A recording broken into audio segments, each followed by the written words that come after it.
Bonjour à tous, aujourd'hui tuto extrêmement rapide, hein, extrêmement vif, ça va aller très très vite. Je vais vous expliquer comment créer une marque de streetwear en 2018 parce que j'en vois, hein, ça sort à foison de partout, ça t'envoie des marques, des machins, des trucs, des t-shirts à des lourds 80 €. Alors je me dis tout le monde a le droit de prendre sa part de marché, hein, entre guillemets, c'est un peu comme au CAC 40, tu vois.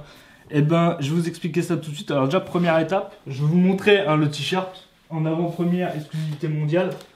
Alors bon, j'ai fait ça rapide, hein, j'ai fait ça de spi parce que tu connais, j'ai pas trop le temps. J'ai beaucoup de chômage à faire en ce moment. Alors déjà, la première étape, tu vois, c'est que tu vas prendre un t-shirt, alors un lourd Gildan, tu vois, le moins cher possible. Parce que c'est quand même la base, hein, pour vendre un t-shirt 80 €.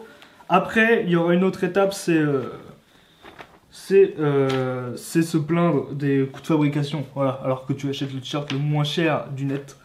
Alors la deuxième étape, c'est que tu vas travailler un logo extrêmement nul, tu vois, genre, donc moi j'ai écrit mon prénom, mais il suffirait juste de choisir par exemple, je sais pas, un truc qui sonne un peu anglais, tu vois, donc moi Joe, tu vois, ça sonne un peu ricain, ça fait croire aux gens que je suis pas totalement français, tu vois. Hein, quand tu vois ma tronche, tu vois bien que j'ai une dégaine de Picard, je l'ai aussi mis dans le dos, mais bon, faudra faire évidemment deux t-shirts avec un logo devant et un t-shirt avec un logo derrière, comme ça t'en vends 2 fois plus au Yankee, ça c'est extrêmement important.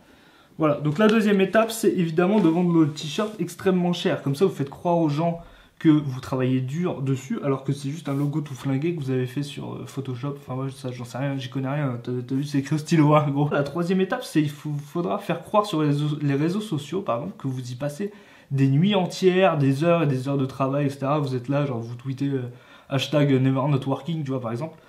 Et du coup, les gens vont dire, putain, le mec, il taffe sur sa marque et tout, machin, c'est de la puff. Non!